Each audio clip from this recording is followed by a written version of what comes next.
fan of history as well, so don't worry about it. As you all know, the internet began with only a few top-level domains, .com, .net, to name a few, and some other popular ones. There were 22 top-level domains used frequently when we started learning about the internet. We also got to know about country code TLDs, or CCTLDs for short, including .tr, .ae, or any other country two-character domain names.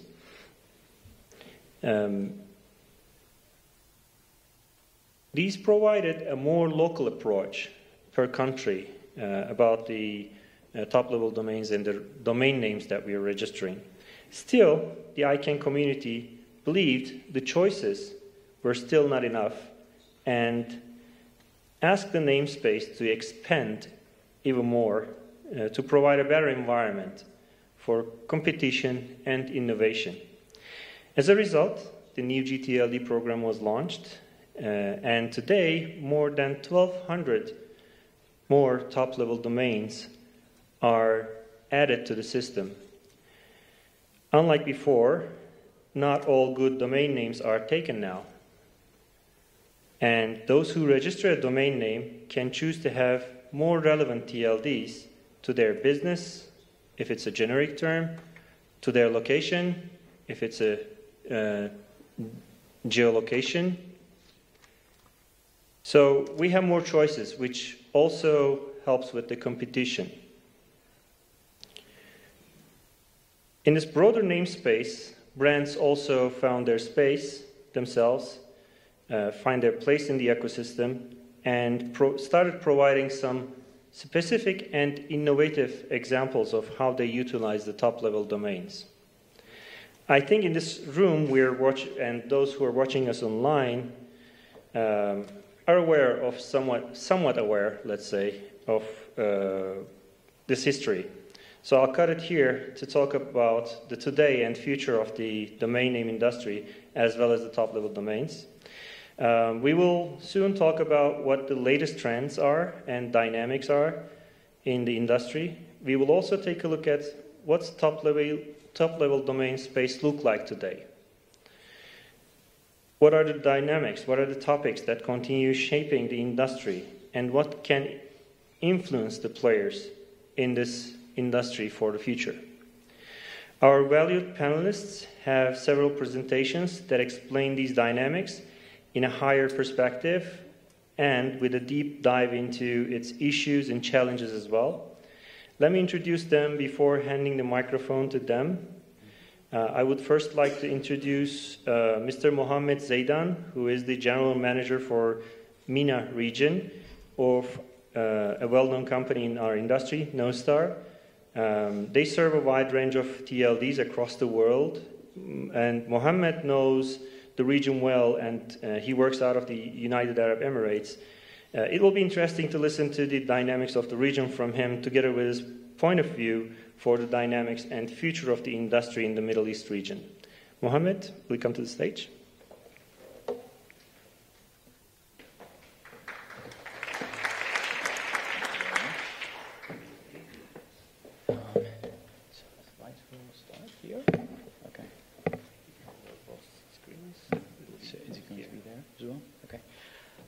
Hello everyone, my name is Mohammed Zaidan. I'm the General Manager of Newstar's MENA office.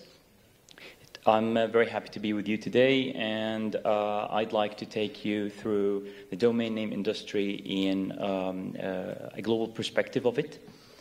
So, okay, so I'm going to start walking, if that's, yes. So, you all know that in year 2000, all we had was 248 CCTLDs and 3 GTLDs. Later in 2012, additional 20 GTLDs were introduced in the market.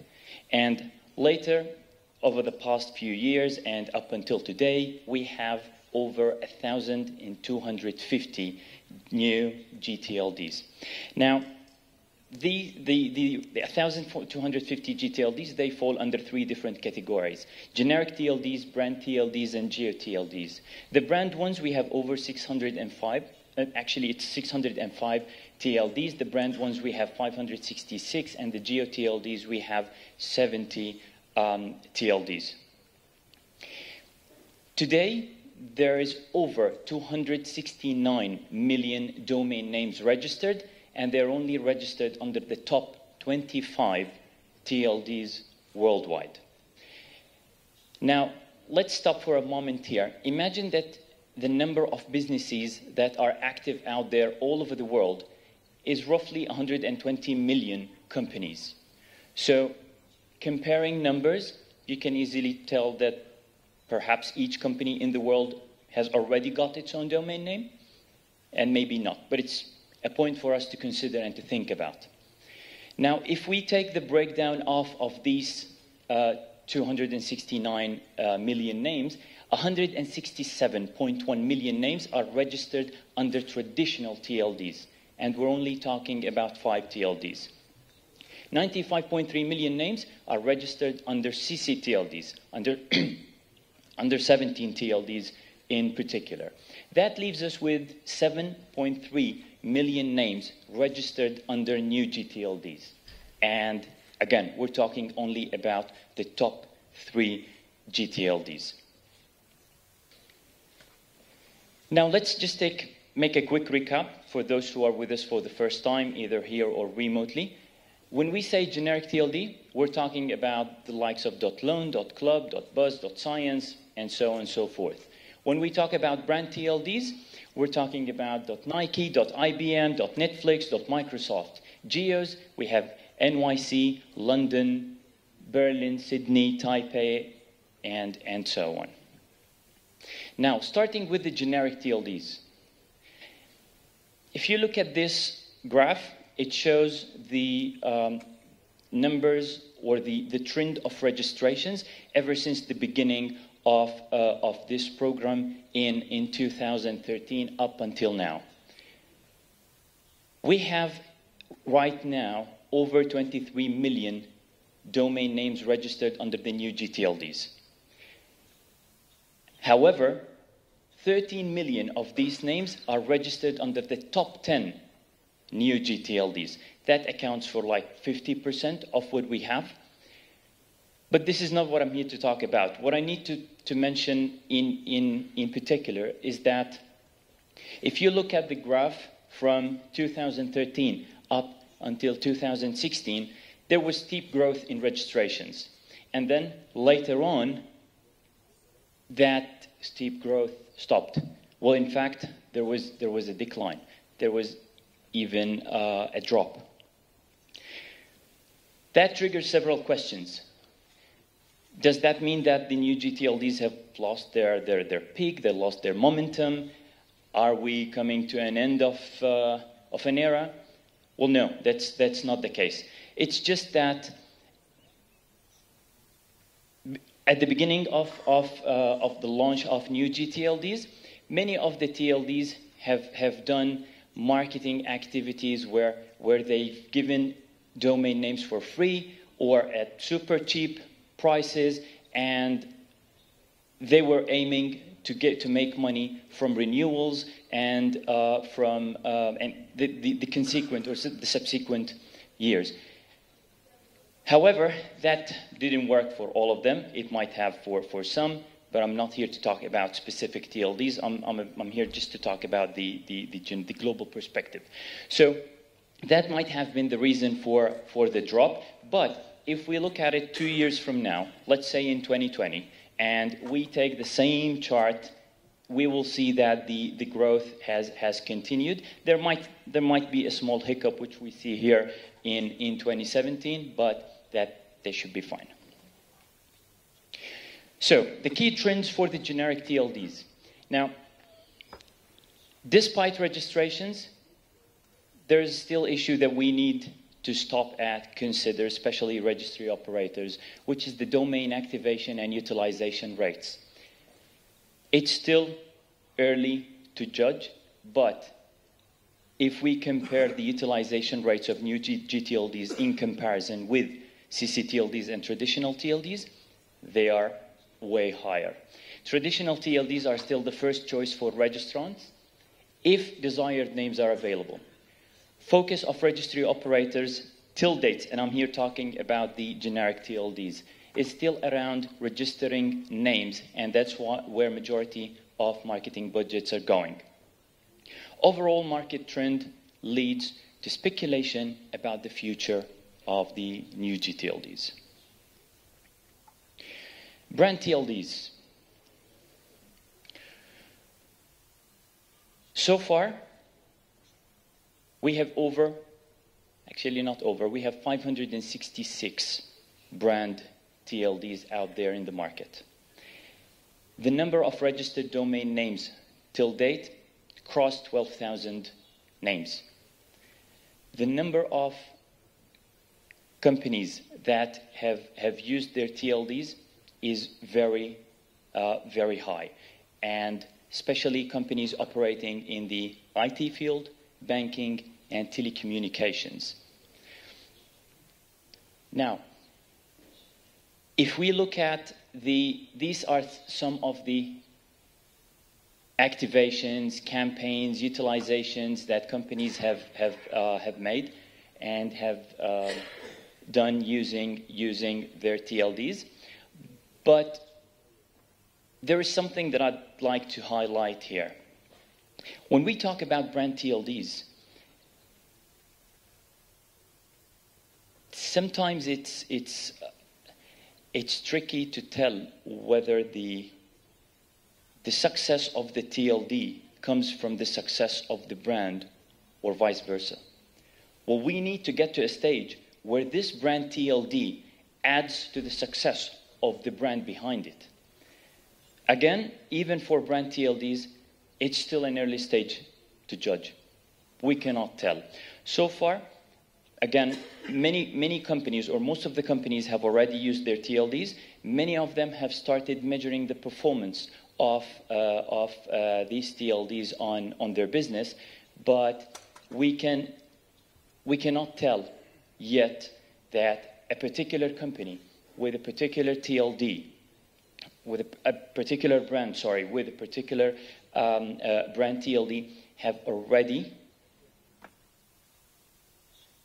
used the TLD to, say, increase awareness, to acquire more consumers, to increase revenues. We still don't have any of that, but that's yet to come.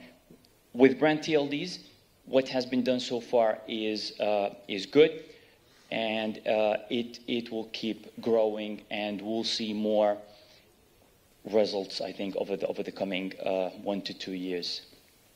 Now, in terms of the trends of brand TLDs, and I remember I shared some of this information last year here in Turkey at the Turkey DNS Forum, I'd like to highlight the key activities that brands do to use their brand TLDs. And there are 5 key activities. The first one is to build home.brand page, which, for example, we have home.newstar. The second one is to link it to relevant content, and that's what Microsoft did with its Surface product. The third is to link it to a temporary or even a permanent microsite, and again, BMW is a good example for that. 4 is to link it to to have it fully activated and to use the TLD as the primary domain name instead of whatever domain name they used to have in the past. And Barclays is a good example for it. The last one is to link it to social media, and that's what Audi have been doing over the past year or so. Now, speaking about geo TLDs, I'm sure most of you have already seen this, this map. I myself have taken it from the GeoTLDs group website. What I like most about this map is that it shows where the GeoTLDs are all on a world map. Now, we have we have 70 GeoTLDs. And so far, the number of registrations on the GeoTLDs is in the range of 700,000 domain names. And there are, of course, some TLDs are more active than the rest, but we have some very good examples for the top TLDs that are active out there, such as London, NYC, Berlin, Amsterdam, and there are many more. But these are some of the top names and the most active names. Now, the key trends for GeoTLDs. So GeoTLDs have proven to be more credible. There is a link between GeoTLDs and governments, because they require governmental support, not because they are owned by governments. Some of them are, but some others are not owned by governments. So having the governmental support helps GeoTLDs build a position that is different from generics and from brands. And therefore, so far, there is less speculation about around their future.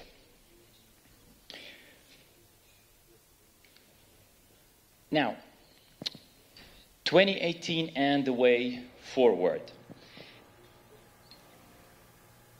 You almost think that the market has reshaped, and it did ever since the introduction of the new GTLDs. CCTLDs, in particular, they had to revise their strategies. They had to revisit the way they work in consequence. It's true that some CCTLDs came to the conclusion that GTLDs do not really cause a threat on their business, and they continued what they were doing before, but some others did adapt. The second point, we need to agree on one thing. This is a long-term play. It's if we expect that the TLD will be out there in the market, start registering names, grow, gain momentum, and become one of the top 20 worldwide, and keep that without having a patient, forward-looking strategy, that's not real. That wouldn't be realistic. It's a long-term game. All the players in this industry need to understand that and plan accordingly. CCTLDs and traditional GTLDs utilization rates are still higher than GTLDs, and this is what we've mentioned a few minutes ago. But growth rates are plateauing. So it's true that we don't really have enough evidence whether this is caused by GTLDs or not, but they definitely play a role. With some markets, they are plateauing because the markets are matured enough. With others, because there is, like Mert said, there are no good names anymore.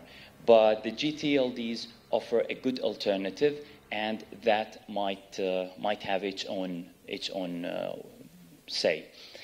Last but not least, registry operators are moving towards surrounding themselves with the right partners. And when I say right partners, I'm referring to government, if their support is required, registrars, resellers in certain markets, registry backend providers, and so on, so forth. So having the right partners will put the business or the registry operator on the right track to grow. No one can succeed on its own in this industry. And that's it from me. Thank you very much.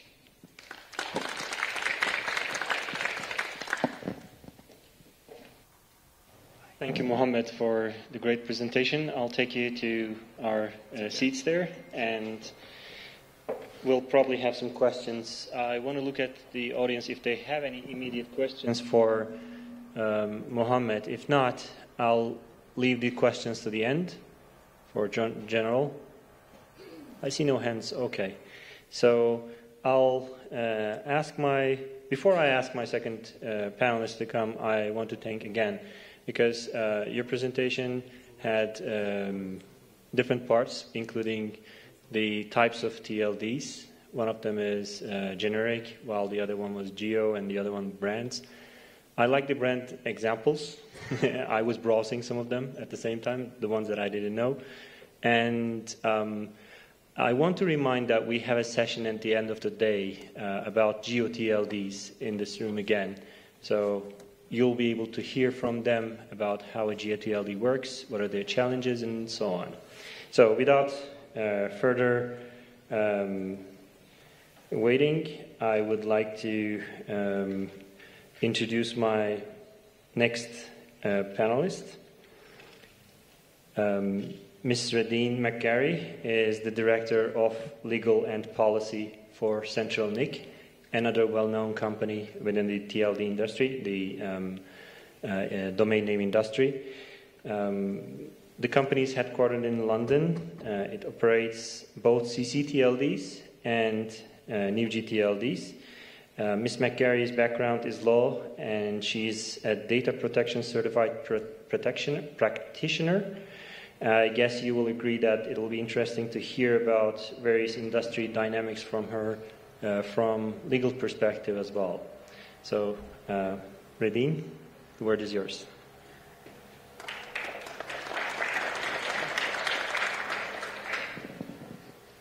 Hello, ladies and gentlemen. I think I'm also going to walk around and come out the front. I need the clip. Oh, yeah, sorry. Technology, our friend. Hopefully this works. So I'd like to discuss with you some of the success stories and explain our experience in the new GTLD world. Central NIC doesn't own any TLDs. We're not a registry operator, but we're a back end. And so we support a number of TLDs as well as CC-TLDs. And we also now own a couple of accredited registrars, so we have experience on the registrar side. Where do I aim this?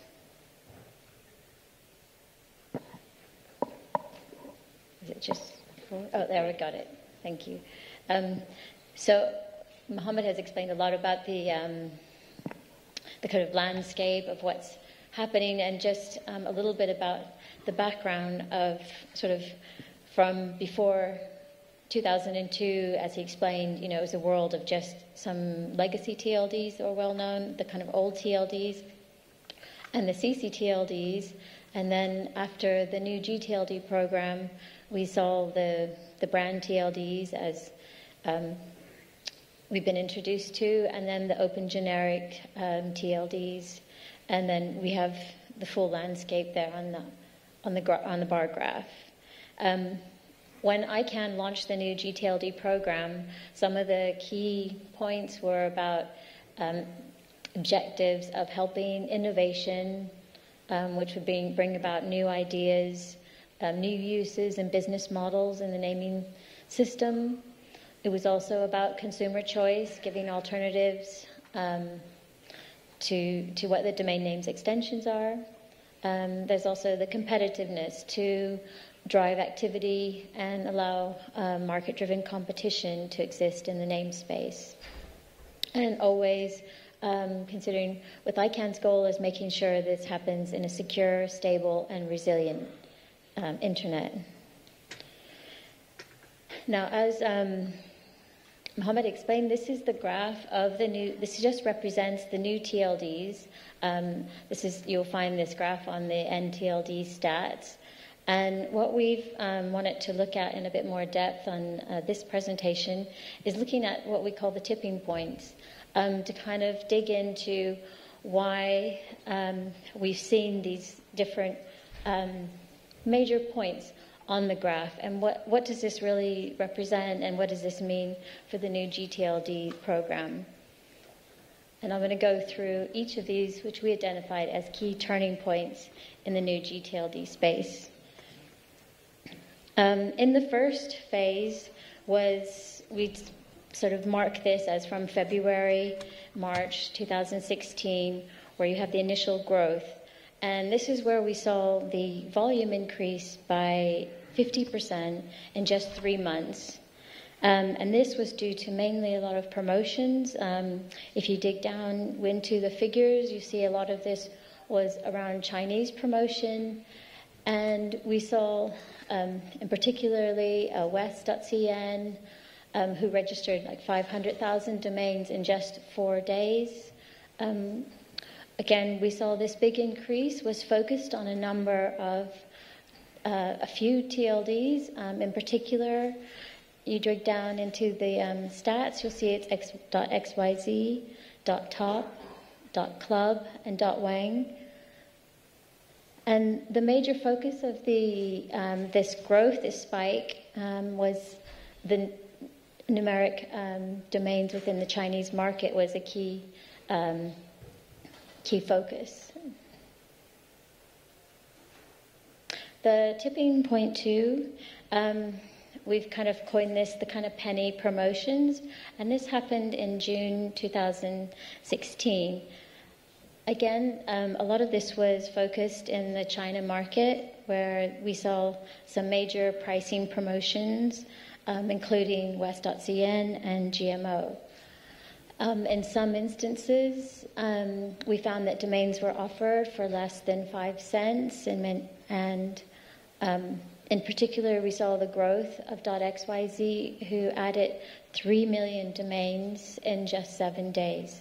So there was a quite dramatic shift. .xyz happened to be on our platform, and it was a good test of our resiliency and how we could scale with this kind of volume transactions. Other big growths during this spike were with .top and .win. Another important launch that we saw that was very successful was .vip, which had over 400,000 registrations. It added in just 10 days. Now, moving on to tipping point 3. This one we've coined as kind of dealing with promotions and names and renewals. This happened because of the renewal impact of all those early promotions. And what we saw was there was a lot of expiry of domain names registered following those heavy promotions in the year before. And during this point, we saw the 10 most registered TLDs kind of had a shift around completely. And also, there were very few new TLDs launching during this time. So you do see this kind of a cliff edge. Because basically, when it came to the registrants who were speculating with .xyz, they weren't prepared to pay the higher renewal fees on those early, heavily discounted promotions. Now, moving on to tipping point 4, we call this kind of business as usual, and this has found sort of stability from September 2017 onwards. And we're seeing stability within existing registration bases. We're seeing that there's still a few new TLDs to launch, so it's not completely, the launch phase is still ongoing, or there's more to come. We're also seeing a consolidation within the registry back-end operation landscape. We've seen some TLDs have, reconsidering what the challenges are, and like Mohammed mentioned about, this is a long-term game, and I think there may have been some operators out there who came into this space expecting everybody just to knock down their doors and just sit there and wait for the money to roll in. And now they're having to step back and look at really what it means to operate a TLD and what it means to market and what it means to, work with your partners and to make your name space valuable and interesting for the consumers out there. Next, we see that GTLDs are in an advanced renewal cycle. So for those people who have adopted them and who are using them, we're finding they are quite sticky and they're showing quite resilient renewal rates. So if the speculators have left, well, I don't think too many people are worried about it, where we can see some stability now in the numbers. One of the other trends now in this phase, where we see with our registry clients, is they're looking for, new value-added products, new ways of making themselves relevant. So we've been launching, Registry Lock, which enables better security against hacking and social engineering, looking at premium name strategies, and also looking at how they can market with dedicated storefronts. Now, the future, well, we can all speculate, and perhaps we can have a few more questions and answers later on. Now, there's still a few new GTLDs, which have been long highly contested and long time waiting to launch, and there's still to come. We have .web, .music, and .app. We're still waiting to see what the dynamics of those domains on the marketplace. Like I say, we expect that where people have adopted the new TLDs, that they will continue and we'll see strong renewal rates. And we see as more and more of the names get out there in the wild and are used on websites, we expect that consumer confidence will grow and understand that these new TLDs and extensions work and can be trusted. And of course, we're still waiting to see will there be a new round or a new launch, which was part of the applicant guidebook initial phase, and that there would be a release or a subsequent procedure. But we'll see what happens. But those are just some key points in the future. We wanted to look a little bit into depth about sort of local versus global, because we've looked at the whole landscape of all the TLDs, and just to kind of dig a little deeper and look a little bit about this market, we have a comparison here of global TLDs popularity versus global, just taking one country, taking the United Arab Emirates here, where we've shown which TLDs have been successful, which TLDs are most popular in the area. On the first slide, on the first half there, you can see these are the countries of where we've seen the growth, and the China influence was shown quite sharply on the big graph. But we can see, which countries where domain names have been popular, and we expect there's still further growth. And looking at the United Arab Emirates, these are some of the top generic ones, including this newly launched GDN, which is meant to be an alternative to .com in the same way that .xyz is just a new generic alternative. And so the UAE now we've recognized as one of the biggest register of new TLDs in this region, and is 38th biggest with 22,000 registrations. So when taking a sort of step back and looking at, well, what do these names actually mean, and what do people consider when they look at the usage and the opportunities and threats of using a new TLD? And when we look at it in each one, you can see that on the opportunity side, for brands, for slogans, you can have some meaningful linking between what the product is and its brand, or between the brand and a generic term like LV.insurance. Other opportunities are about using these new generic terms in ways which can be meaningful for marketing purposes, like tube.tickets or horse.racing. And then the other opportunities where, the restrictions are removed, so you can have exact match domains, which again are meaningful, and shorter, so the ncc.group or the dxc.technology for its naming space. And on the other side of the coin, which still some of the people who weren't the proponents, but the opponents of the program have seen, there's some challenges and issues. So how do you protect yourself when you have an extension like a .sucks out there or a .porn? And so for the brands, they still consider there's, defensive registration strategies to protect your name. There's also potential registrations which could be used to deceive, and how do you protect yourself against someone who might take Lufthansa and take a word like flights and then use that for other purposes, or a Virgin.holidays. And as it exists with cybersecurity, there are registrations which are used for fraudulent purposes, and that remains to be a challenge. And registries work a lot of our clients work quite proactively to try and avoid phishing and malware, and investigate and work with authorities and law enforcement to avoid it. But it's a part of the landscape of the internet. A few small case studies. I wanted just to, again, dig a little bit deeper into the numbers. XYZ is one of the big success stories in the Middle East by numbers.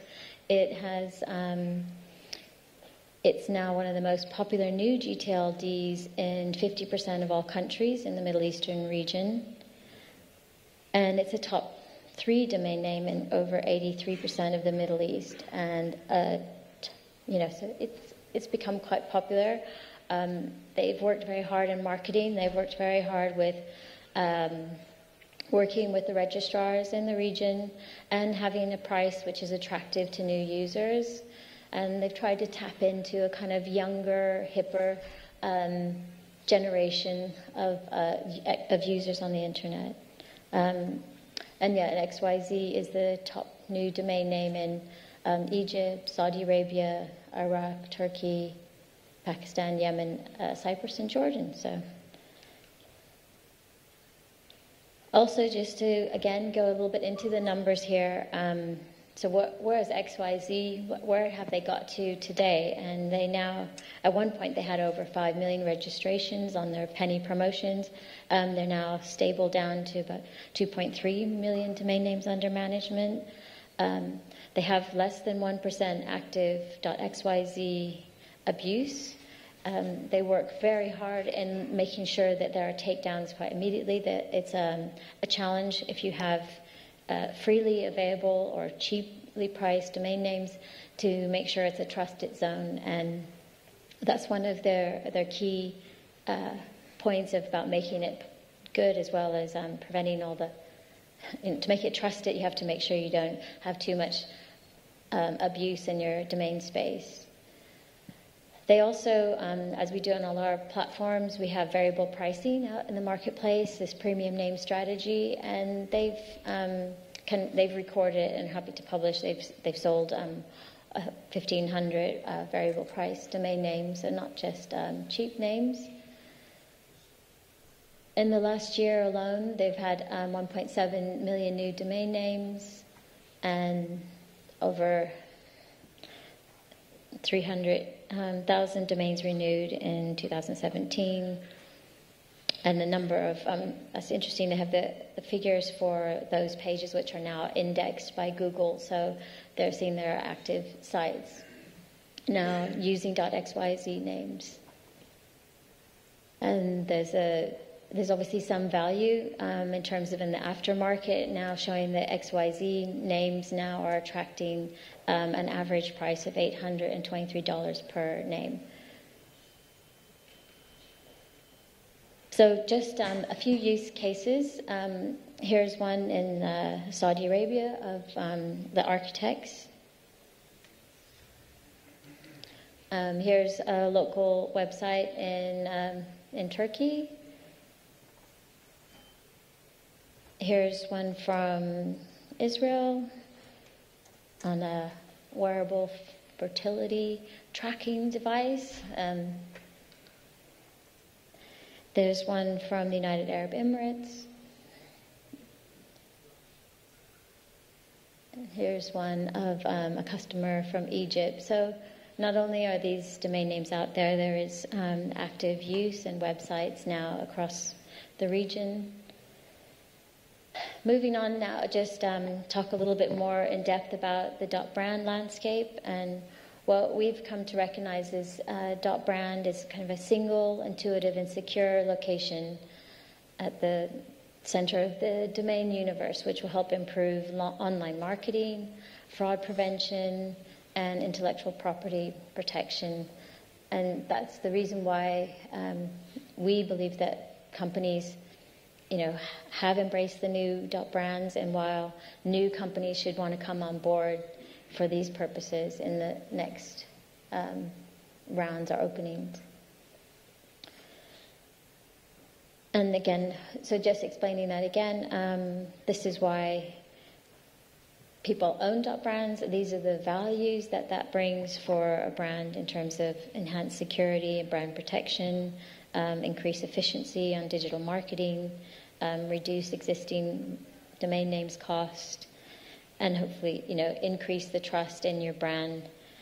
And for many of them who are leaders in their brand space, it is a kind of a competitive advantage to have it. We'll go quickly. I don't know, how are we doing for time? We're okay? I don't want to be rushing, or I don't want to be boring you too much, but here, we'll go on, we're nearly at the end here. This is a sort of a graphic representation showing the whole brand landscape, and we're showing the which ones have been delegated, how many have been registered, and the average number of domains per brand. I mean, you say the 21 figure here is quite low, but brands tend to have a number of key sites. It's not about necessarily having a brand for every product, and I think it's a question of time before they launch more products with each domain, and as they grow.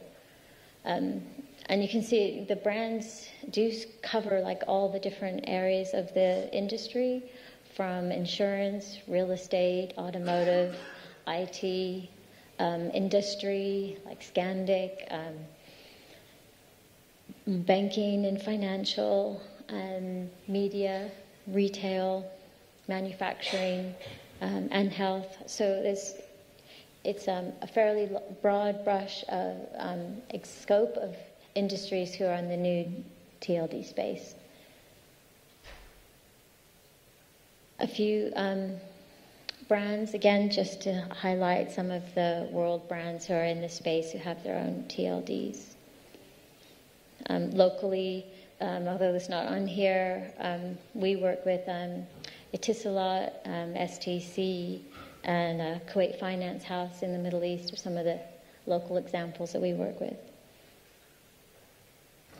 And again, similar to Mohammed's slide, I've got a few samples of brand uses that are out there, and you can have a look at these sites, because some people look at the numbers and they say, the plan, this whole program's not successful.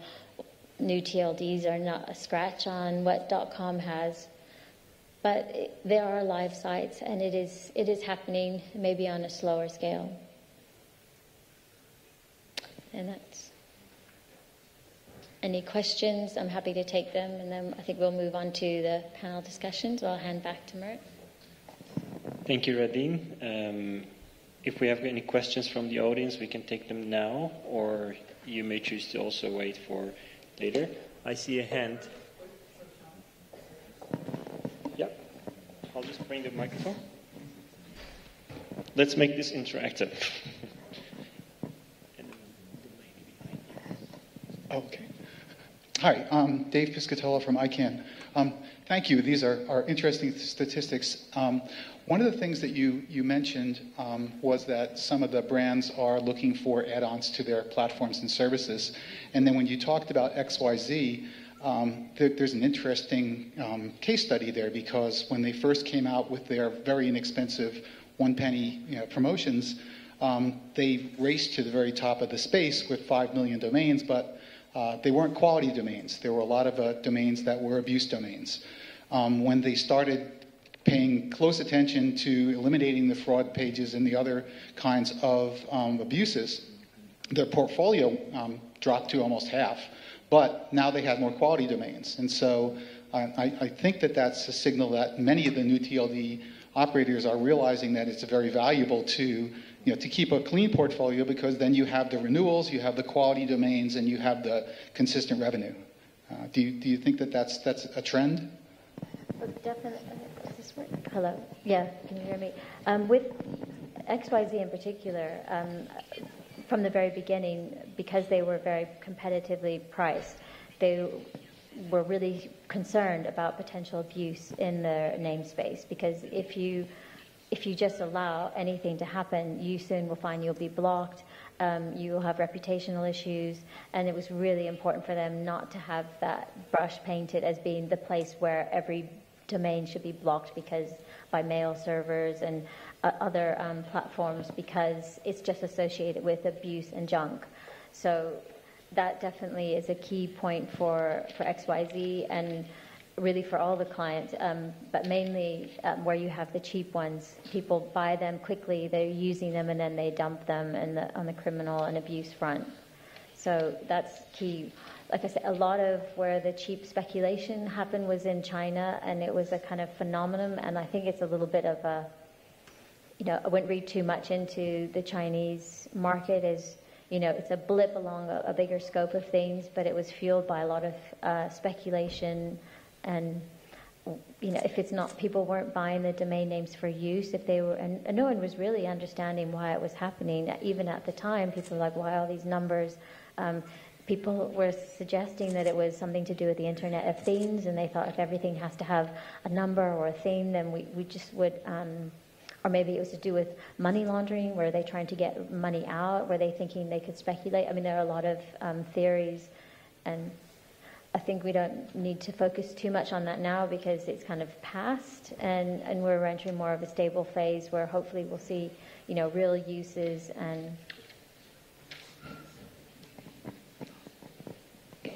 Thank you. This is Nadra. It's my question. Thank you for the presentation. It's my question. You might have mentioned that, but it's more curiosity. What's the this large, huge demand for the .xyz? The reasoning of registering, especially in the Middle East. Again, I think it could be simply an alternative to getting a .com name. It could be a price-driven. It could be their marketing or their partners. And it probably is all of those things.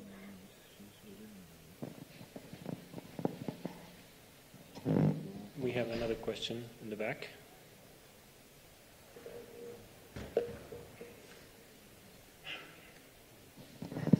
Hello, hi. This is Mohammed Abu Abed.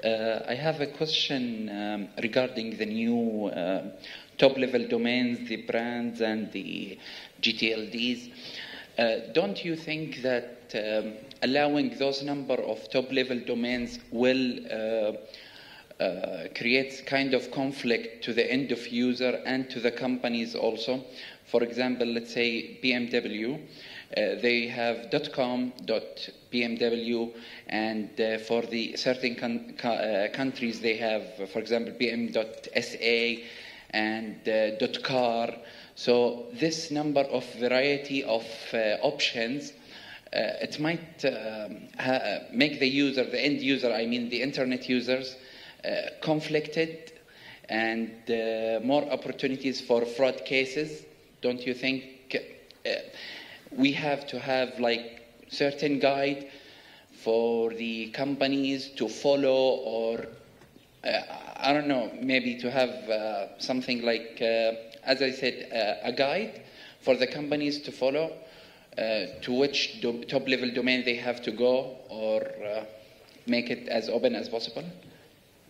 Yeah, I think that's a very good question, and it's a big challenge for the brands who have like major portfolios, who have geo-TLDs, who have the .coms, And once now they have their, like the .bmw has its extension, how do you create a new hierarchy? And how do you move people over to your new naming hierarchy? I mean, one of the best advantages of having the brand TLD is that you can create a meaningful hierarchy that should make it logical and easy for customers to navigate. Unfortunately, when you get down to it and you meet with the teams who have to make the decision, when you have an existing website with a lot of traffic and existing customer interfaces, how do you educate them that this is, again, a safe zone? You can't just flick a switch and then switch it over overnight. And some companies have done that. I believe Barclays did that initially, and they found immediately they dropped to the bottom of the search engine. They had issues with Google. So now people are a bit wary about, do you just switch it overnight? And so it's also an internal process as well as an external. And I agree there's certainly potential for confusion at the moment. Yeah, I look. Maybe this. Thank you. Well, I do agree that it does cause confusion to the end user or to the normal internet user. But at the end of the day, it depends on the brand strategy itself. Are they going to keep using their current domain name, which is most probably, I don't know, a .com, or it could be a ccTLD, or are they going to have to use their brand TLD if they've ever applied for one? But I mean, this confusion is I think, the way I see it, is temporary. The more the market matures and the more people familiarize themselves with the industry, it will become easier for them to judge. But using a brand is, nobody denies or nobody can deny that it gives better and higher credibility to the brand consumption on the internet. All right. Now, I'm not saying that their existing domain is not, but again, they built the credibility over time using their existing domain name. All right. With their brand TLD, it could be faster, it could not. It depends again on the consumer. If you allow me to add, just to add one point, my fear is, if you remember how. When the internet came to the Gulf area in the 1990s, most of the people who has access to the internet, they register register emails by their names. Okay, so in the end of the day, you find a person who has emails in Yahoo, Google, Gmail. Back then there was no Gmail, Hotmail, Live, and so on. But in the end, the person focuses on one domain, one email only, and the rest was registered and neglected till it dies. So I'm afraid to have this. We call it defensively. Registered defensively, so that nobody else registers the same name. Yes. Right? Yeah. Which is exactly what's happening with the domain name. So I would like to interrupt here to use the ballot time, and I'll just remind that we have a time at the end of our slot for questions and answers, and we would like to hear more about this topic as well. With that said, I would like to invite, and before that, I'm happy to say I'm not the only one who will be presenting at the stage from ICANN today at this session. I have my colleague, Mr. Mukesh Chulani, with me as well. Mukesh is working in the same region as I am, and as he's working as the Registrar Services and Engagement Senior Manager. The projects that we work together with him out of the Istanbul office contain data analysis about the information that ICANN collects from the domain name industry. He will provide us an insight to how ICANN is analyzing or collecting this information by explaining us the project about the domain name marketplace indicators. So with that said, Mukesh, the microphone is yours.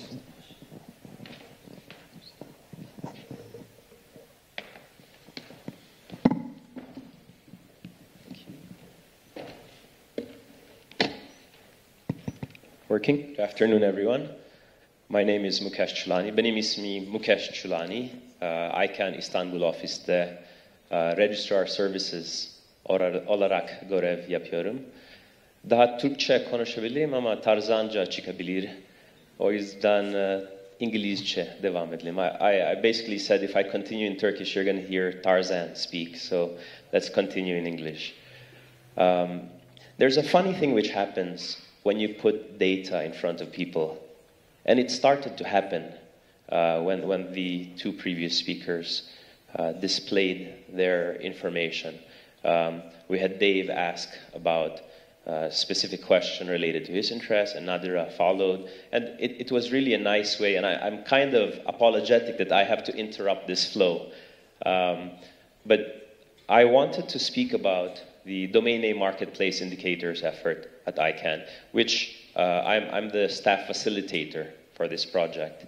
There's 4 things I wanted to discuss today. Well, actually, really 3 things. I wanted to give you context and background for the effort. I wanted to talk to you about the advisory panel and see if anybody wanted to participate in it.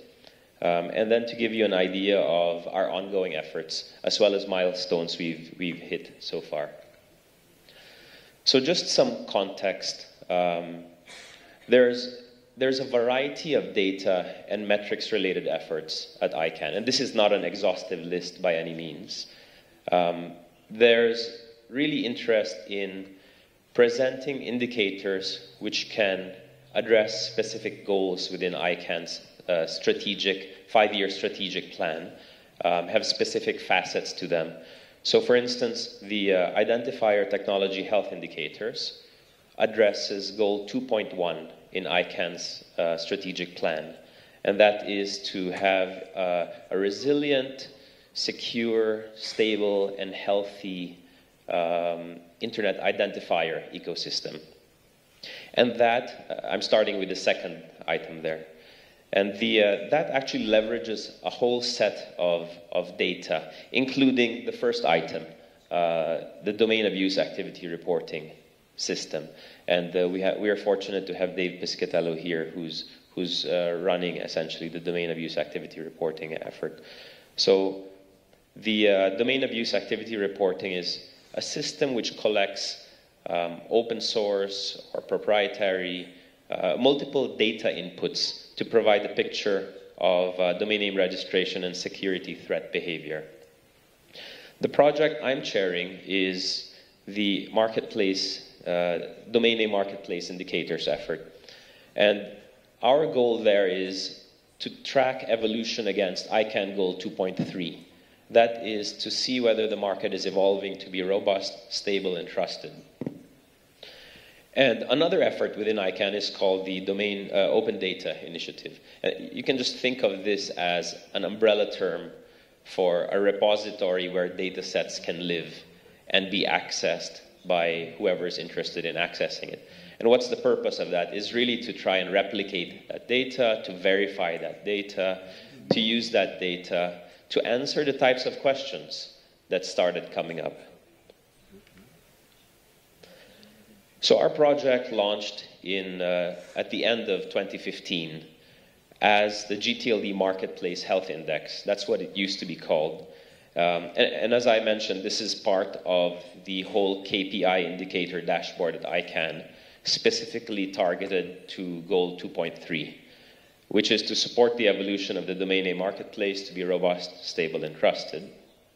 And as I also mentioned, it's one of multiple metrics projects underway at ICANN. What's really unique about how we're doing this is we're not doing it alone. So there's a famous saying, hızlı gitmek istiyorsan tek başına gidin, uzak gitmek istiyorsan beraber gidin. If you want to go fast, go alone. If you want to go far, go together. So we are going together. We've been working with an advisory panel for the last 2 years, not fast, but far. We've been developing a lot of indicators. We've been developing a concept, a schema for those indicators. And we have a release every 6 months of a beta indicator set, which I'll show you later on. And we're continuing to refine that thinking. So who are these advisory panel volunteers? So far, we have about 40 people who have signed up to assist us in refining our thinking about metrics and indicators specific to the marketplace. So we've been very fortunate to have economists, metrics experts, we have PhDs, we have GAC representatives, we have registries, registrar representatives. We really do have a very broad we have a broad brain trust which we can leverage for this. And this just shows the geographic spread of the advisory panel members. So my call is, if there's anybody who's interested in that, please, I'm here for the rest of the day, and we can definitely connect, and we'd be happy to increase that brain trust within our program. So, as I mentioned, what happened essentially was this project got kicked off at the end of 2015, and we've been touching base with the ICANN community for their input. Now, we've decided that an advisory panel, which is a group of 40, is a little bit faster to iterate when we have smaller, faster questions which require faster input. It's not a replacement for the wider community input effort, but this is for minor tweaks instead of general, broad, directional advice. So we've been developing the next generation of our marketplace metrics in consultation with this advisory panel. We have monthly working meetings with them. We have a schema developed for our version 1 metric. It's a draft schema. And we're having that evaluated by a marketplace third-party independent consultant. So while that's happening, we continue to meet with the advisory panel, and we're publishing updates to this beta metrics. Until we finalize version 1, we continue to publish the beta metrics report every 6 months to essentially to provide this type of input, which will allow the kind of conversations which was starting here today. To access the beta report, so there's, every 6 months we have a new update. The most recent release of the beta report, this is still from December. The link there is for December. I apologize, the image shows the July version. So we have a December version, and then we update it again in June for release in July. So a new release is forthcoming. We have 26 beta metrics we're tracking thus far, and the report contains in excess of 250 data points across those 3 categories which I mentioned: robust, stable, and trusted marketplace. And this is just something I put there to confuse your eyes, basically. This is some of the metrics available in the beta report. So the geographic spread of the service provider, for instance, where are registrars located, where are registries located, to look at concentration across jurisdictions. So how many jurisdictions have at least one registrar or registry? There's a phenomenon where a family, so multiple registrars affiliated with a single ownership structure, or a registry with the same ownership structure, or cross-ownership might happen. So we're tracking the percentage of distinct entities, average number of accreditations held by each, et cetera, et cetera, et cetera. And so this is some of the metrics we're tracking. If you're interested in accessing that report, I'm pretty sure the slides will be available. So you can access the existing report by clicking on the link provided. And if you're interested in joining the advisory panel, I'm more than happy to have a chat with you on what that entails. Thank you very much.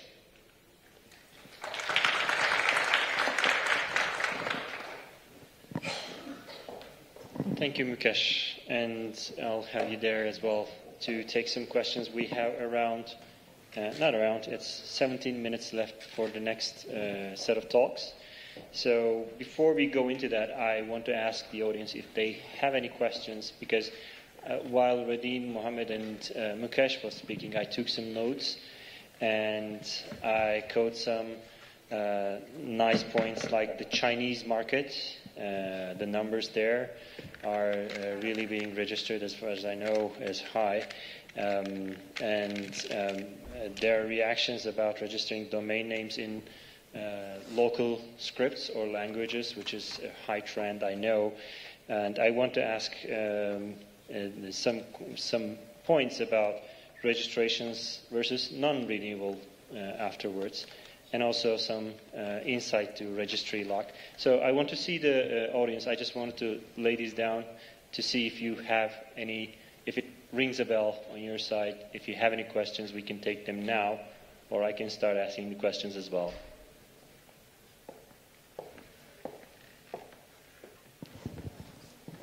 Any questions?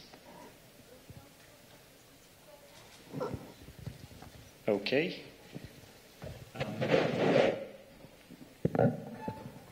Feel free to ask in the meantime, and if you have any, please raise your hand so my friends can get you a microphone. In the meantime, while they're thinking, oh, I see a hand. Maxime?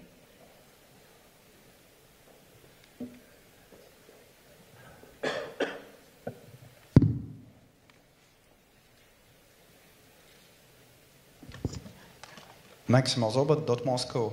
I have a question to Mukesh. Mukesh, do you think it's possible to have some kind of metrics saying which of these projects relevant to health indicators are doing what and what it doesn't? For example, DAAR does something indicates abuse activity across something, yes, but it doesn't say market share of. So you will be able to understand which tool can be used for what. Because I'm afraid the current situation causes some confusion, because words mean something, and in the end to understand which tool should be used for what takes some time. Thanks. Is the microphone working? Okay. Maxime, you have described a bowl of spaghetti. And we don't want to have metrics which... we don't want to have vague metrics. We want to have metrics which are replicable and which are verifiable. This is I can't speak for the Identifier Technology Health Initiative because I'm not chairing that. But for the Marketplace Indicators Initiative, one of the most important tasks of this third-party evaluation that's happening right now is to verify, to create a taxonomy on how to calculate a metric which can be understood by everyone. So when we say a geographic spread of registrants, for instance, registrars or registry is rather easy because ICANN maintains that data. But what about registrants, or actually even registrars or registries? Geographic spread may be easy if you track their headquarters, but some of the registrars or registries have multiple offices and are spread out worldwide. That makes it a bit more complicated. What about registrants? How do you deal with privacy proxy registrations? So this taxonomy document would essentially be very clear on what a metric is, why it's necessary, how to calculate it, and what sources are available for that. And that's one of the most key outputs which we intend to produce before August, actually, for our project. So I hope that answers your question. Yeah. Let's get you a microphone there. Yeah, comment. Dave Piscatella from ICANN. I think it's valuable to have a variety of metrics because the purpose of collecting data and examining data are to to look at different issues. When we look at the human body, you can measure body mass index as opposed to weight, and they tell you two different things. You can measure blood pressure against body mass index, and they tell you two different things. They all help you understand whether the body as an ecosystem is healthy and and has a high probability of a long, healthy life. Right? And the same thing is true for market indicators versus abuse indicators versus health indicators. Market indicators of this kind, show interesting spikes, and they can be interpreted in a number of different ways.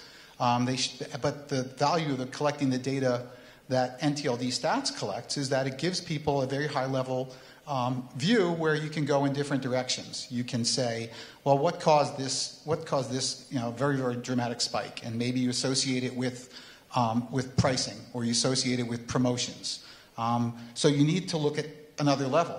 And maybe when you're looking at that another level, you discover that it wasn't a promotion, but it was a bulk registration by someone who was going to register spam. It doesn't mean that, all that means is that you've identified what caused the spike. It doesn't say anything good or bad about the particular operation. It tells you what happened on that day.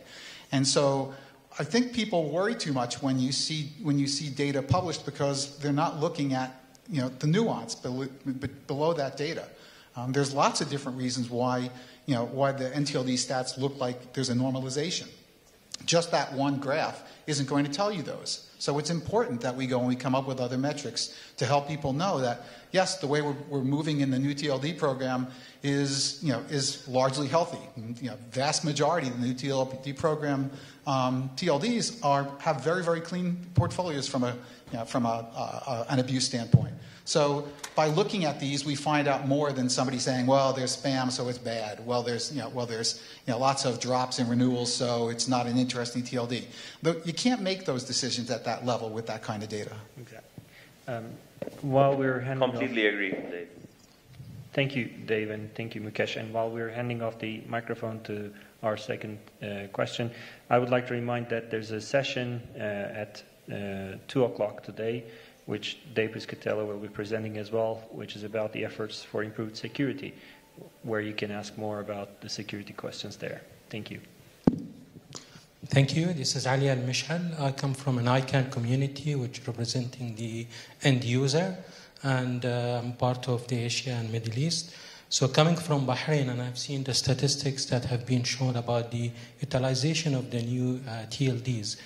I'm just wondering, why is that the big differences? I want to have the view from the panelists, from country to country. Is it because of the marketing? Is it because of the readiness of that country, or different reason?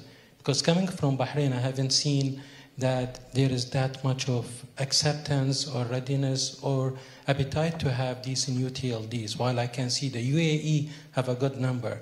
While from the Gulf, we have just 6 or 7 countries, whatever it's called, but I haven't seen their names, and I'm just wondering why is that. Thank you. Thank you. Maybe Mohammed, can you? Well, basically, I think that demand plays a very important role. Demand from one country to another varies, and the initiatives done in the UAE are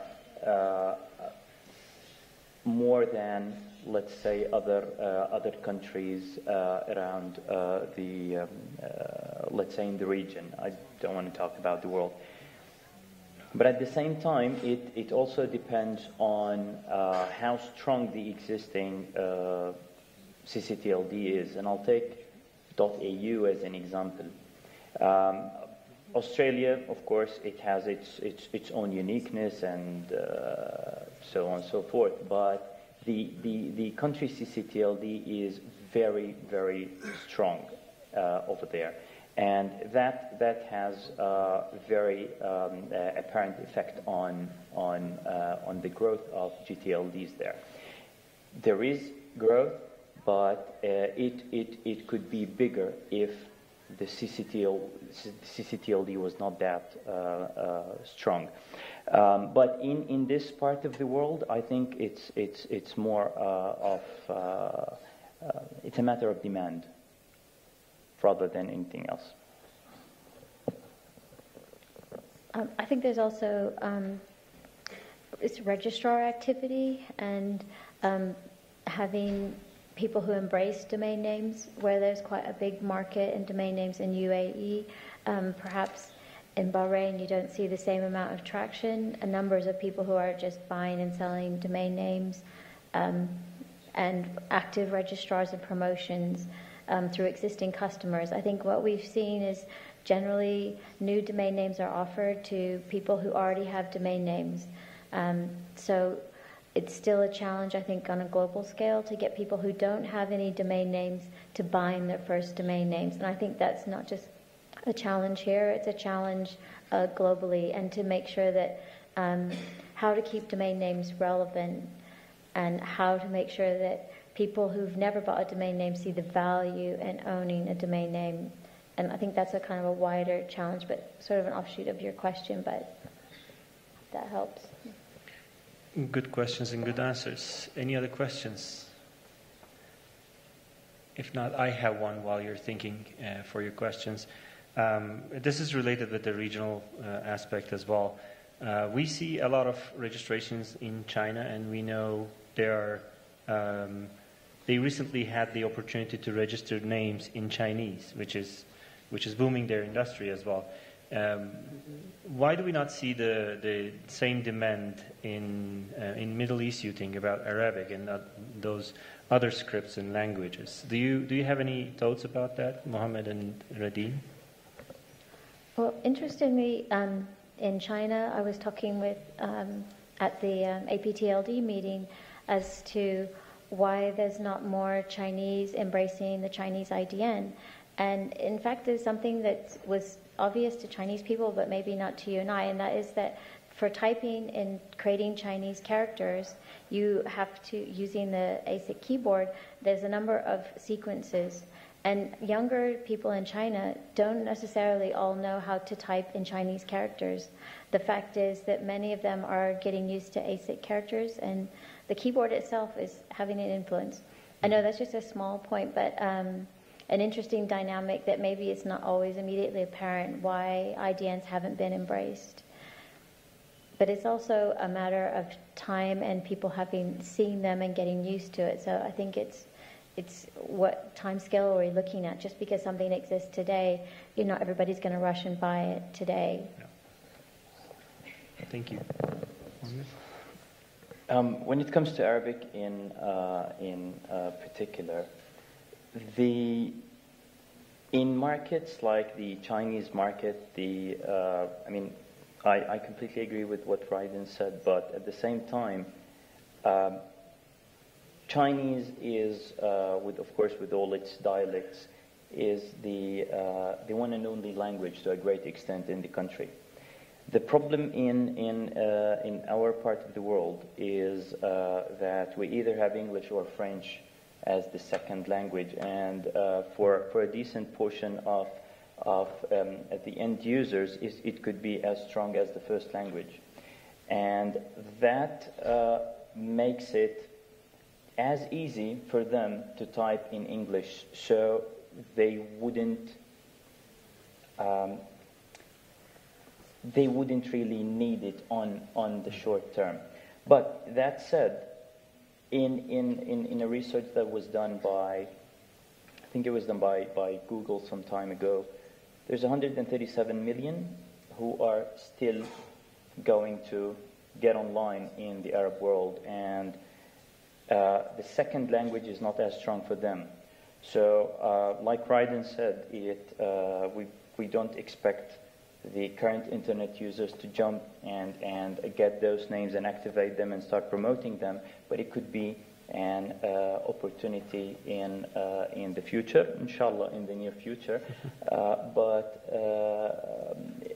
Again, takes us back to the point where we said it requires patience, as it's a long-term play. Perfect. Thank you for the answers. And we have a question here. Ronald, can we hand the microphone, please?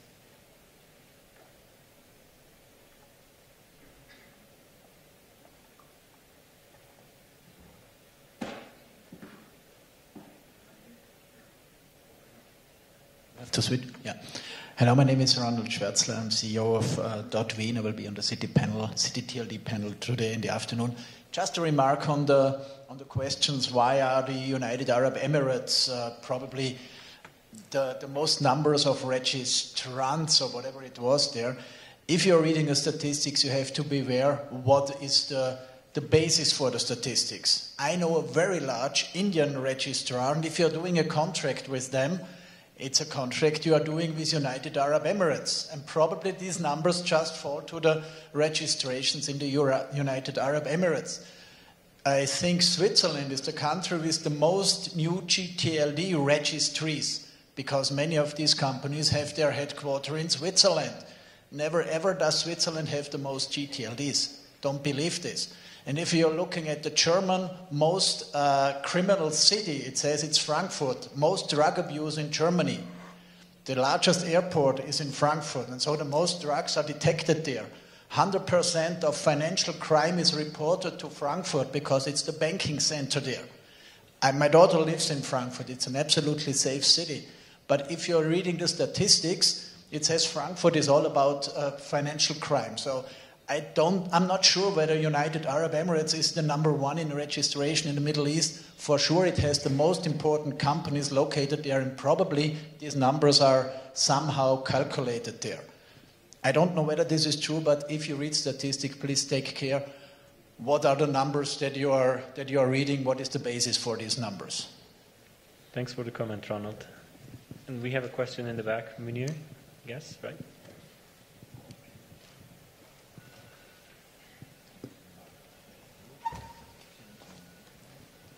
By the way, we have just come to the end of our time, but so we can have the question. Or yeah, I don't have a question. I would like to support what the gentleman before me said. I'm from the United Arab Emirates registrar for AE and QA, and this is very true. I mean, we have so many questions raised by some of our clients and business partners about the numbers that come from the region. And the company that was mentioned, I think that is Radix, if I'm not wrong. Indeed, they are based in the United Arab Emirates, but it's not people from the UAE that register those domains. Most companies use United Arab Emirates as business registration, as a tax haven, many different purposes, and this is why the numbers might be showing up that they indeed come from the UAE, but it's not exactly true. So yes, for us as a business in the UAE, such numbers are good because we can show off and say, hey, look, I mean, we have so many domains in the region, but I think we should be also transparent with the registrants, with the end users, so they can understand the numbers correctly. Thank you. Thank you very much. And with that, we have come to the end of our time. I'll leave the stage to the next set of speakers. Thank you very much for joining me at this session. It was really a helpful session, and I saw some real good questions. Thanks a lot.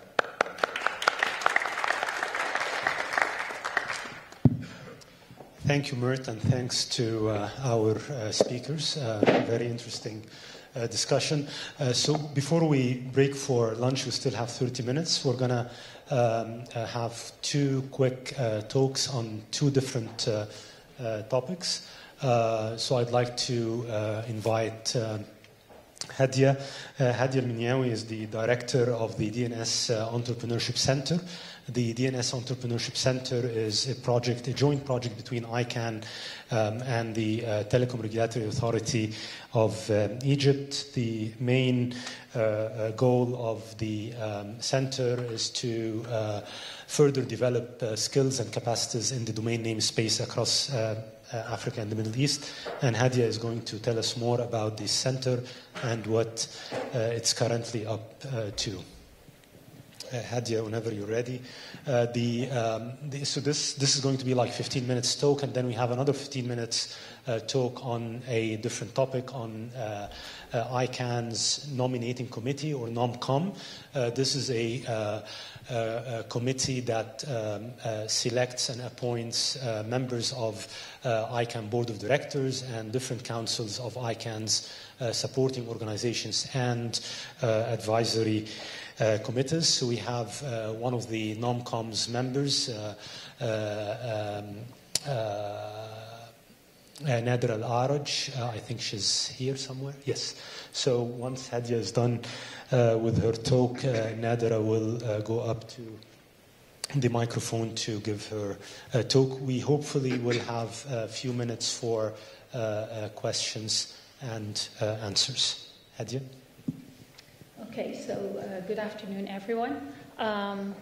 So I'm Hadia Minyawi. I'm the director of the Domain Name System Entrepreneurship Center.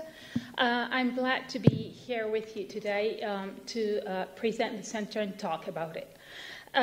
So this center, as Bahar said, was founded as a partnership between NTRA, the National Telecom Regulatory Authority of Egypt, and ICANN in order to help develop the domain name industry in the region.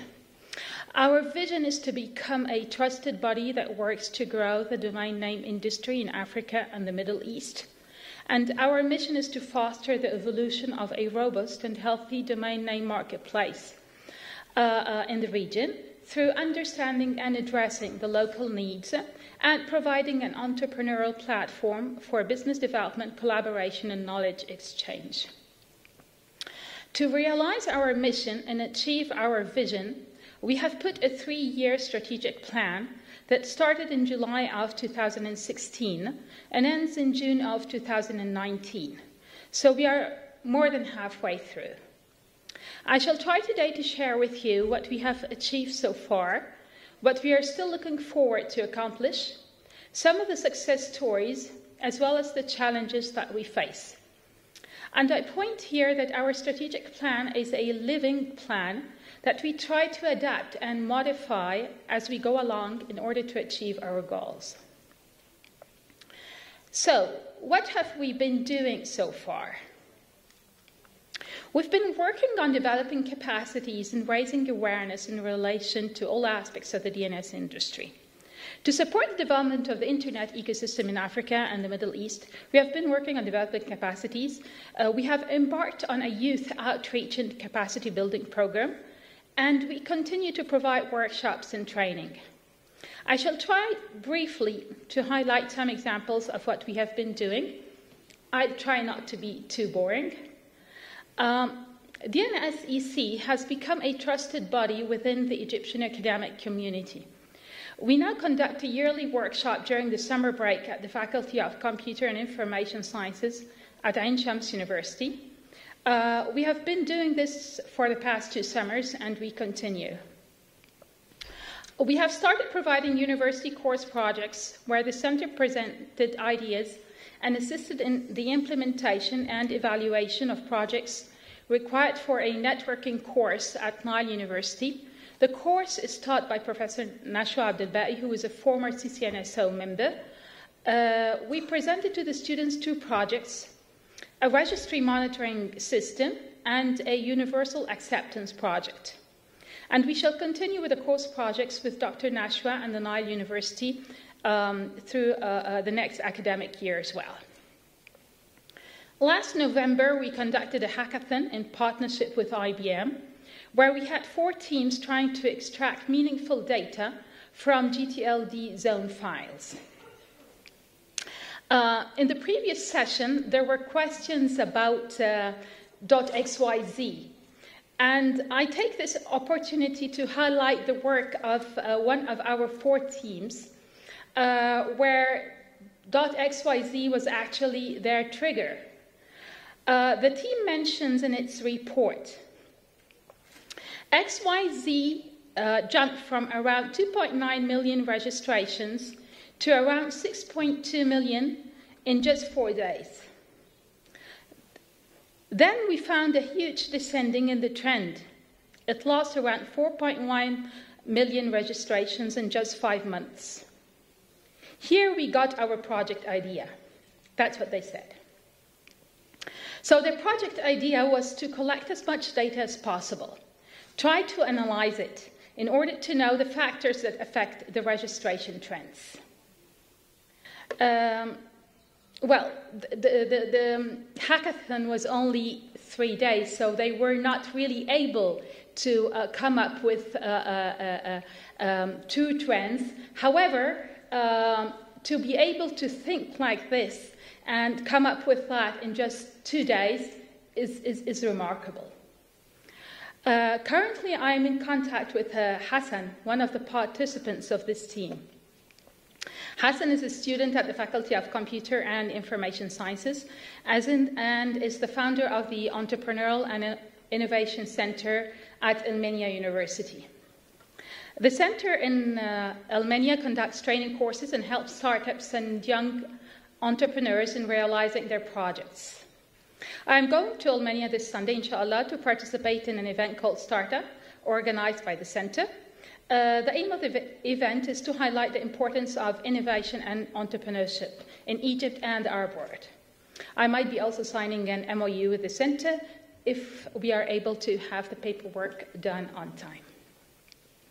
To continue with what this center has been doing, we conducted a business workshop at Zuwayl University, where we had the founder of a Moroccan ICANN accredited registrar talk to the students about his journey.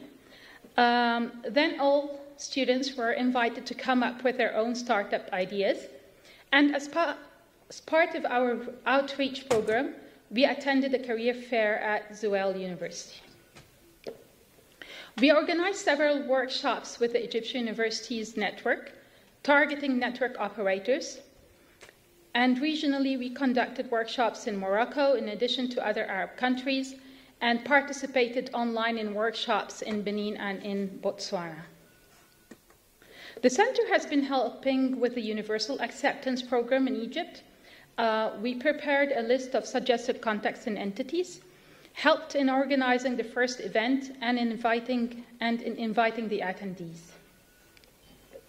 We have established partnerships with IBM, the Egyptian Universities Network, Information Technology Institute, and we look forward to having more partners. So to summarize, we have been working on raising awareness, outreach, and capacity building, in addition to establishing partnerships to help us throughout our journey. So looking forward, I would say that we have just started. We have very promising opportunities ahead and important goals yet to achieve. Branching to the Egyptian governorates is a target that the center is going to start. This will be done through partners like the Information Technology Institute, which is under the umbrella of the Egyptian Ministry of Communication and Information Technology, the Egyptian Universities Network, as well as new partners like the Innovation and Entrepreneurship Center at Almenia University, which is a university in Upper Egypt. Looking forward again, having a presence in more countries across the region. In this regard, we are looking forward to establishing a partnership with ASRIN, which is the Arab States Research and Education Network. And through this partnership, we are hoping to establish a network throughout the region.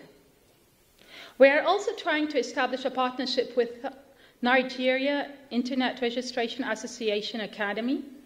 However, this has been developing really slowly. Looking forward again, building a network of trainers across Egypt and the region. The aim is to build a network of instructors that can deliver DNS-related courses in Egypt and across the region. In Egypt, we are trying to achieve this through partners in different Egyptian governorates, like the Innovation and Entrepreneurial Center in Almenia, Egyptian Universities Network, and ITI, and regionally through networks like ASRA, NERA, and maybe others. Continuing with our youth outreach and capacity building program. 2 months ago, I met with the head of the computer department at the Faculty of Engineering, Cairo University, and we agreed to work on 4 main tracks. workshops where we agreed to have one during the midterm break and another during the summer break, if there is enough interest. Internships, where the center will give a yearly opportunity to one or two of their students to intern at the center for a month, during which the center will mentor the interns and give them a task or project to work on. Small projects as well as graduation projects, where in case of the small projects, the center will propose one or two projects that could be implemented in about 2 months, to be chosen as the required project for one of the courses taught within the faculty, which is similar to what we have already done within our university. As for the graduation projects, the center would propose a real-life problem or project that would be the graduation project of the students that choose to work on it. And I would pause here and invite you all to share with the center any DNS-related real-life challenges to give them as projects to our participants and students, hoping that the center could become a helpful hub to all of you. Taking part in shaping the future of the Internet through emerging technologies. In cooperation with the Information and Technology Institute and some blockchain experts, the center will try to work this summer with some of the students to develop a domain name system using blockchain technology. If we are successful with this, we shall try to present it during the ICANN meeting in Barcelona. Looking forward again, developing tutorial material in cooperation, hopefully in cooperation with ICANN and other experts. So what are the challenges that the center is facing?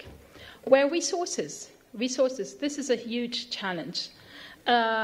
Resources like material and training material and instructors. We are currently starting to address this.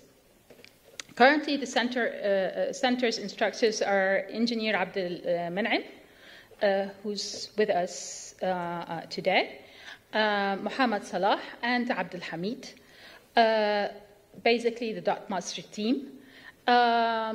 We try sometimes to be innovative. During our hackathon with IBM, we use an IBM intern. He actually learned about the DNS, and because he was interning with IBM, he also knew their products, and he was a great help to the students where they came with their project ideas and started to implement it. So I forgot to thank, I would like to thank, of course, Abdel Men'em and Muhammad Salah and Abdel Hamid for all their effort and time with the center. Abdel Men'em is also our website developer and administrator. The second huge challenge is the sustainability of the center. We are yet to find a successful business model for the center. We have some ideas, but nothing yet concrete. So I finish here and ask you if you have any questions.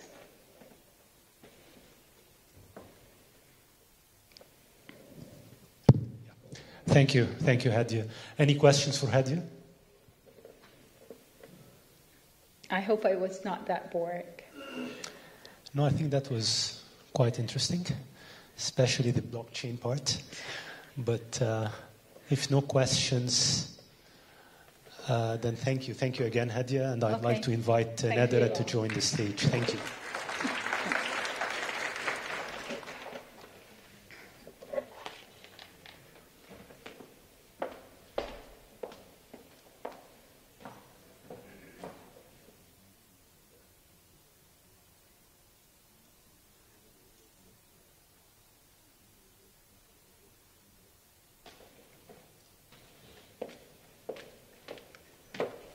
Hi, my name is Nadra Al-Araj. I am not part of the industry.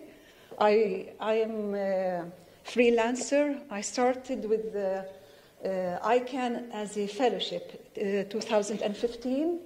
And the voluntary life, with ICANN, I've got hooked with the policy development and in my interest in this area. Currently, I am being nominated, I'm the delegate of the at-large advisory committee representing the Asia-Pacific region of at-large organization for this year. And I want to share with you what we do and encourage you also be more, recruit you in this program. Why we decided to have this session? The objective is just try to make you aware about the position, the roles available at ICANN, and leadership position. It's not also that they come from the community, but they come from professionals like you who are ready to volunteer their time with their expertise, and would be mutual because you give and you are taking back the development on a personal level. It is a kind of fulfillment. I will later talk about the different roles. In fact, it is interesting. I will talk about now, like all these volunteer roles, leadership positions. They are, as I said, volunteer, except for the leadership appointed to the board of directors. These are offered a kind of compensation, financial compensation, and they can sometimes decline it if they decided not to. I'll also be discussing about the ICANN nominating committee. Since morning you've been hearing about the multi-stakeholder, but I will put it in the context of the board of directors. I also will talk about the different leadership position available at ICANN, and then we'll talk about what qualifications, a few about the qualification for the applicants to these roles, and then talk about us, the nominating committee, and how the nominating committee is formed. So here's I took this from ICANN website. I have a little bit changed from it, especially, excuse me, ICANN employees, because I wanted to make the difference. For new with ICANN, you could see this kind of a simple example, simple form shows the multi-stakeholder of the different advisory committees and supporting organizations. I can start, and you could see also it helps you to picture what is the positions on the board, how the formation of the board itself, and what the nominating committee appoint on this board. For example, like we could see how the entities of the ICANN, which forms the multi-stakeholder, we see the generic name supporting organization, which is a big kind of heavy, it's a house that houses so many entities in it. We have address supporting organization, then we have the country code name supporting organizations. Then to the left, to the right side of this chart, you find the advisory committees. The advisory committees, we have the at-large, that's the entity that I belong to. They are at-large advisory committee. The colored ones, before going to the grays color, all appointed they appoint the colored dots about the ICANN board of directors. You could see the colored dots. These represents seats appointed, leaders appointed from their constituencies into these positions. Then you see, and these are voting leaders, voting directors. While the gray colors, like the GAC, the IE, Internet Engineering Task, the GAC, sorry, I must not use the acronym. I try not to use the acronyms.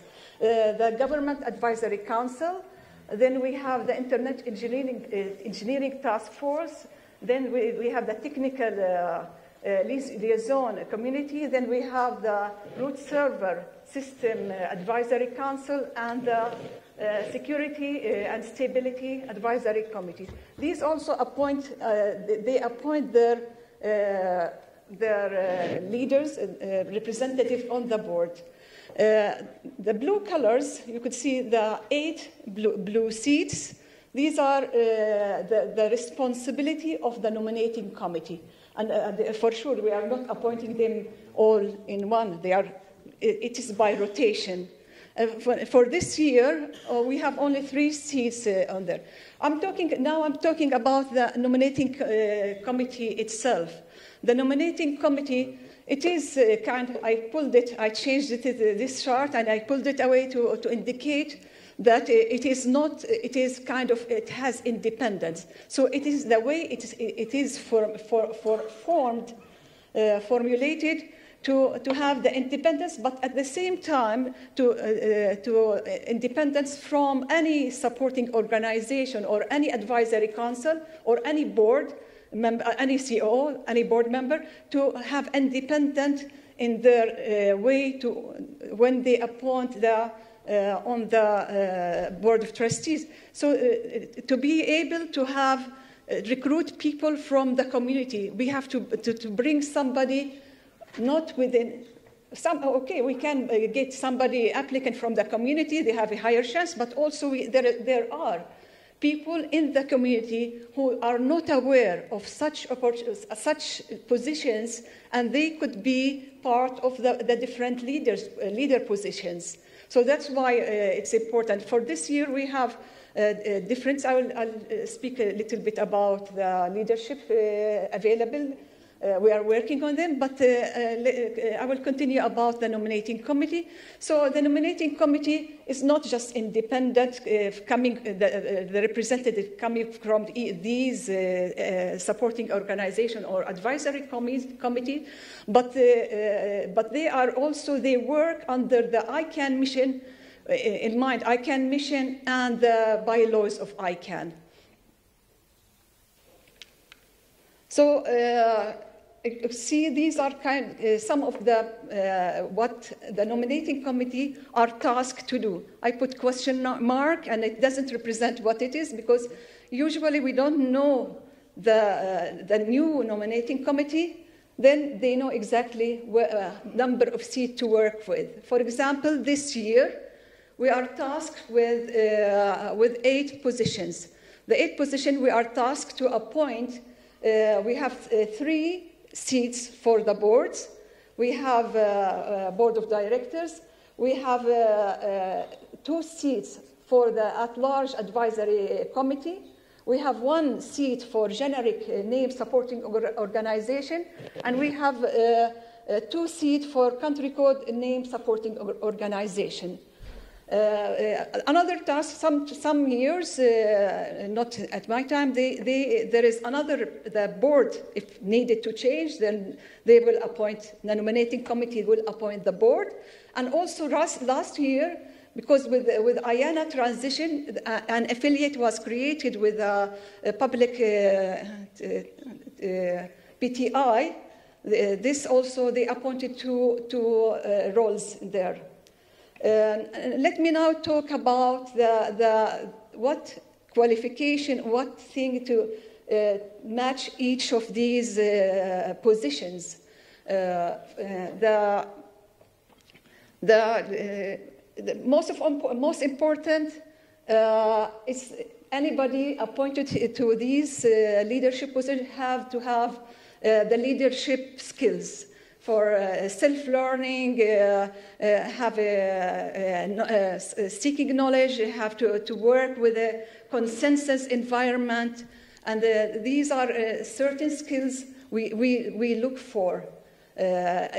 Also, some of these seats, like the board of directors, the GNSO, the country and CCNSO, they have to have English, but the at-large advisory council in English is not, it's a must. It's good, but it's not must to function at that level. By the way we formulate these supporting organization or advisory council, they don't send us like any employment career. We are not human resource because we have to act independently. So we meet with leaders from different organizations of these entities, and we learn from them what is their need at that year, because each year the formation and the way they work is different from one year to the other. So each committee has to formulate the kind of job description for that year. For this year, for example, we formulated a job description for the board of directors, and that's how we can decide on what type of qualification is needed. But give you a broad description about these positions. For example, the at-large advisory committee looks for leaders who think and have the passion of the end user. So, and the concerns of the end user. It doesn't have to be somebody from the regulatory, somebody from maybe registrar or even registrant. So anybody with the end user in concern, he could apply to the at-large advisory council. Talking about the CCNSO, they are representing the country code, top-level domain register, and they seek also to have people who are able to formulate and defend the position of develop a policy to defend that position in the policies, and sometimes they initiate their own policy development, the CCNSO. And also they have to have, in all of these positions, they kind of somebody with the ability to have a policy writing is a must. But the CCNSO, they have kind of less requests on that aspect. It's more as a management experience. While the lot of work of people from the GNSO Council, the GNSO Council is kind of the initiator of all policy development in ICANN body. And anybody who wants to apply for the GNSO have to have the expertise in pen holding and having drafting policies to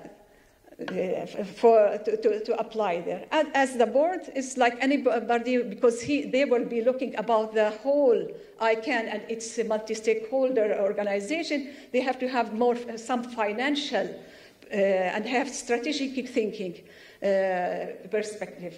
But also, another concern we also seek, because we recruit from any global-wise, so we have to have balance from geographical balance and gender balance and other issues. So trying to wrap up easily. So I want you, for example, the way there is a cycle, we go through it. By the General Assembly, like ICANN, for example, our committee, we received the duties at the end of ICANN 60, the general meeting, where we knew exactly what are the positions. During that, like until February, we started doing the outreach and trying to recruit people to apply, to be aware these positions are open. Then from January to March, that's when the application is open and people apply. Once the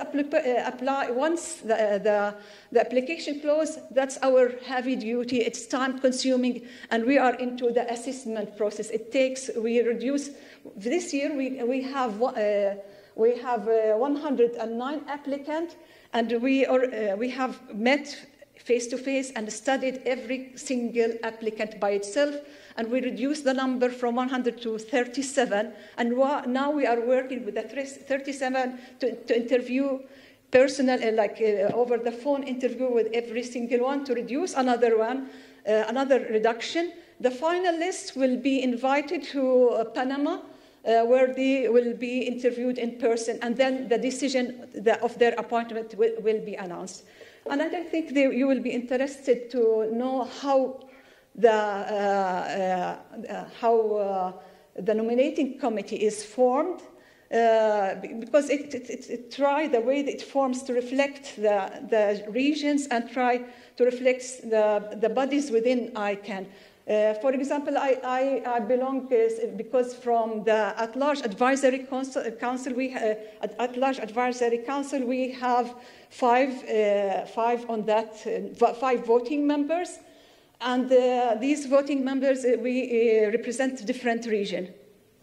And to keep an eye, I want to encourage you to keep in your mind this keyword ICANN.com.